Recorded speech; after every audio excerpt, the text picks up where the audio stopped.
What's up, handy people? Welcome back to my channel. If you're new to this channel, make sure you don't forget to check out my other videos, and don't forget to subscribe to my channel. So in today's video, we're going to actually show you guys how to install two 12-inch subwoofers, an amp, and I'm going to actually show you guys a bonus way to soundproof your vehicle for really cheap.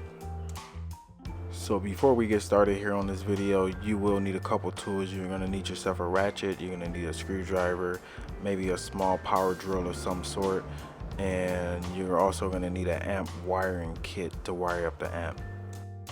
So I'm actually going to be installing this subwoofer and amp system inside my Dodge Charger.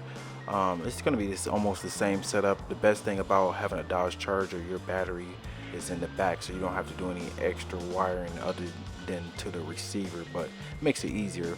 But for anybody that doesn't have a Dodge Charger and you're going to be your battery pack is going to be in the front of the vehicle, it's going to be the same routine, same steps, so stay tuned.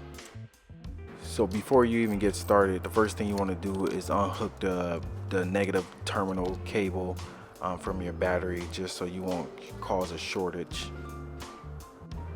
So if you're going to soundproof your vehicle, what you want to do first is get rid of this trunk mat. If for some reason you decide you don't want to soundproof your vehicle, you feel like the vibration and the rattle is not going to be a problem for you, you can skip past the first 2 minutes of this video, because that's just going to explain how to soundproof the actual trunk. Well, to actually remove the trunk mat, it's pretty easy. Only thing you have to do is pull, and then it would fold, and then it should come right out. So next we're going to start soundproofing the car. Before we start soundproofing, you want to wipe down the area. I like to use alcohol to wipe down my area, just to get rid of any fine dirt on the vehicle, so this stuff can actually stick and stay.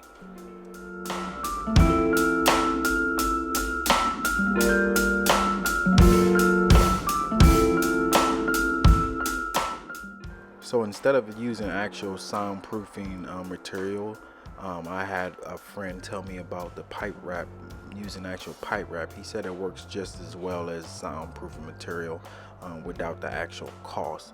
Now this stuff here, I actually paid $2. I think it was $2.99 a roll. So I bought like 5 or 6 rolls for this job, so I only end up spending like $30 on this stuff. So if you're on a budget, go with this stuff. I mean, it's not the best in the world. I mean, they do have some really good soundproofing material, but this is better than not doing anything as far as soundproofing goes. We're ready to start laying down this soundproofing material. So as you can see in this clip, it's pretty easy to soundproof your vehicle. Only thing you have to do is lay down the stuff on the bare metal. What I'm using here is a sanding pole handle. A lot of people like to use a paint roller. Either one, they both work just the same. Just make sure you press down on the actual material so it can actually stick and hold.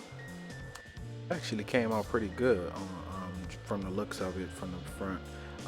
So to remove this actual panel where this license plate sits, there's a couple pop rivet bolts in there. The only thing you have to do is pull them to release it, because you want to make sure you actually soundproof down in this area. This is going to be the area where the license plate is, and that license plate will rattle, and it just sounds so bad. So make sure you soundproof this area. Take a couple extra steps to soundproof this spot.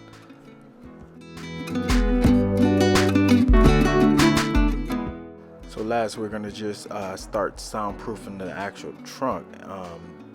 This is where most of the bass is. You're going to hear most of the bass hit the actual trunk. This is where you hear most of the rattling and stuff like that. So make sure you soundproof your trunk, just especially if you have anything over 12-inch subs. I'm going with actually two 12-inch subs, so it's going to be a lot of bass. So make sure if you do have 12s, or even if you have 15s, make sure you soundproof that trunk, because that's going to be most of the rattle and the bass. So after you get done soundproofing the actual car, now you want to put everything back together. Like I said, the license plate panel, just is popped on by a couple rivets, so you just pop those back in place. You want to put the trunk mat back in, and now we're ready to start to install this actual amp. So the amp I actually decided to go with was the Planet Audio 5-channel 1800 watt amp. This thing is a beast. I have this thing installed in my other Dodge Charger, and this thing is a beast. I mean, my other Dodge Charger has 2 10s and 4 6x9s. This thing held up pretty good. I'll leave a link in the description where I purchased this amp at from Amazon, so check it out. I mean, it's pretty cheap. I only actually paid, I believe, $129 for this amp. This thing compares to all the big amps. I have never had a problem with this amp, so check out this amp, especially if you're not trying to spend $300 or $400 on an amp. I don't think it's really worth spending that much money on an amp. So now we're actually ready to mount this actual amp. What I actually decided to do is to mount this amp on the back of the seat, just because it's so massive. So a lot of people like to mount it on the back of the sub. I don't, just because it creates rattle. I'm actually going to mount it on the back of the seat here. So after installing that amp, now what we want to do is start wiring up the vehicle for the actual amp to be powered on. I decided to go with the Kicker fuse kit just because I want to keep it all Kicker. Plus, those old-fashioned plastic amps do not hold up. The last one I bought, I believe I bought off Amazon. I think it was like $9.99 or something cheap like that.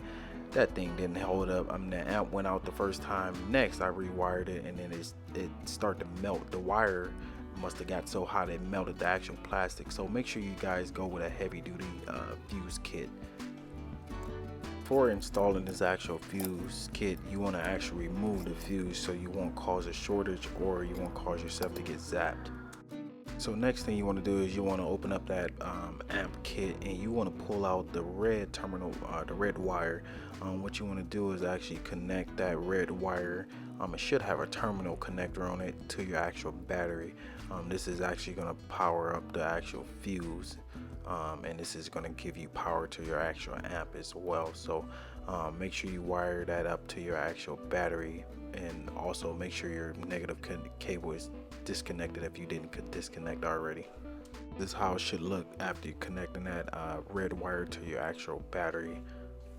So like I said before, my battery is located in my trunk area. Some of your guys' battery is going to be mounted in the front of the vehicle. It's going to be the same setup, same exact setup.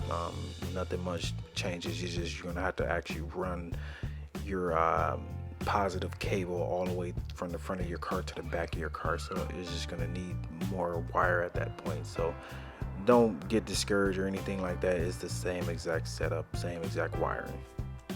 So now we're ready to mount the fuse holder down. So it should have came with some sheet metal screws, your fuse holder. If not, just go down to your local hardware store and get some sheet metal screws. So now we're ready to wire up this actual fuse holder kit. So what you want to do is take your Allen wrenches and unscrew these 2 bolts here. What you want to do is take your actual red wire that leads from the battery, and you want to tighten it down on one side of the fuse kit. It doesn't really matter which way it goes. It's all going to end up just powering up the whole system anyways.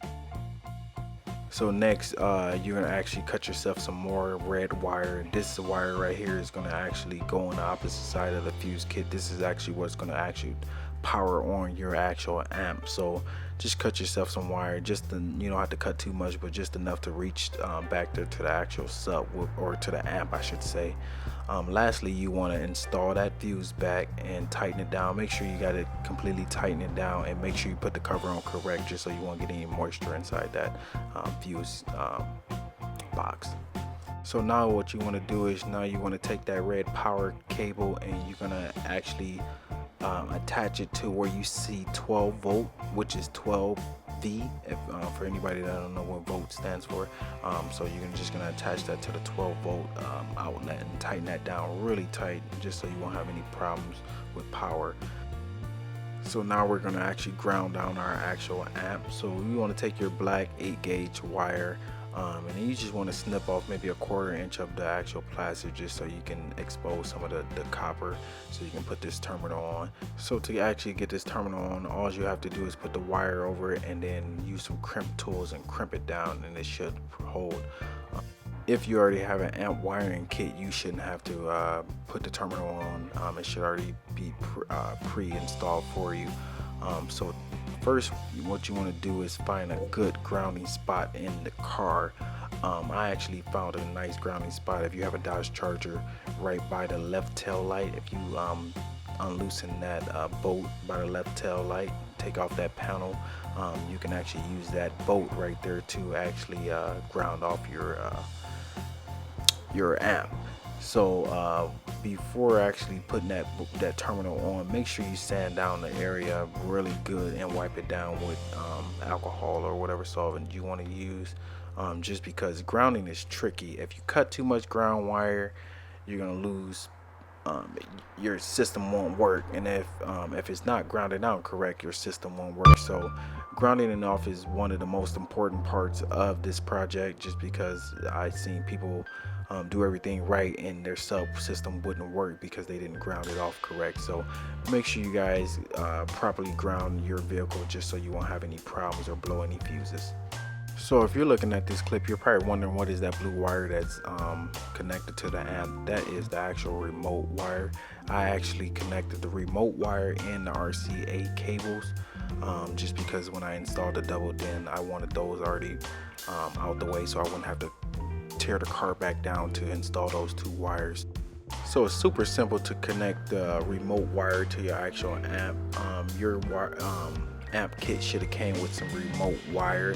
See the blue or green or whatever color they came up with, but all you have to do is take apart your actual double DIN system, or unmount I should say, and on the back of your double DIN system there should be an actual wire that's labeled that says remote. You're just going to connect those 2 wires together, and what I like to use is some wire connectors or some butt slice connectors. They both work, but just connect those 2 wires and you should be good on the remote.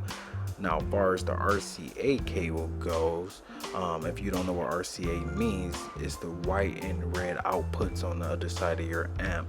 On the back of your double DIN, you should have some white and red RCA outputs as well. On the back of your double DIN, make sure, because I believe on most double DINs, there's 3 different outputs of red and white RCA cables. So make sure you connect your outputs to the one that says SW, means southwest, means sub. So make sure you connect that correct with your RCA cables. And like I said, it should be super simple to do. Only hard thing about wiring this is trying to hide all the wires, but other than that, it's pretty simple. So now that we're done doing all the hard crazy part of the wiring, now it's time for the fun part. Now it's time to install the actual sub. I decided to go with the two 12-inch kicker component C's. These things kick. Boy, I'm telling you, if you want something that you want to be able to feel the bass, go with the kicker component C's, the 12s. I had the 10s and they were pretty good, but I like bass. So if you like bass, I'll leave a description down below in the comment section on where I purchased these kickers from. So now we're ready to wire these speakers up. So to wire these speakers up, really all you're going to do is be color coding. You're going to put the positive with the positive and negative and negative. The red is always going to be the positive, which is plus, and the black is going to be the negative, which is minus. You hook these up to your amp. Super simple, as you can see in this clip. I'm just color matching it, put negative with negative and positive with positive. So now we're all finished. I hope this video was super helpful for you guys. If this video was helpful for you guys in any kind of way, please don't forget to like the video and do not forget to subscribe. Like I said, I post videos weekly on my channel about how-to different things. You can also leave me comments in the description below on videos you guys would like to see me post on my channel. Thanks again for watching this video. You guys enjoy the rest of your day.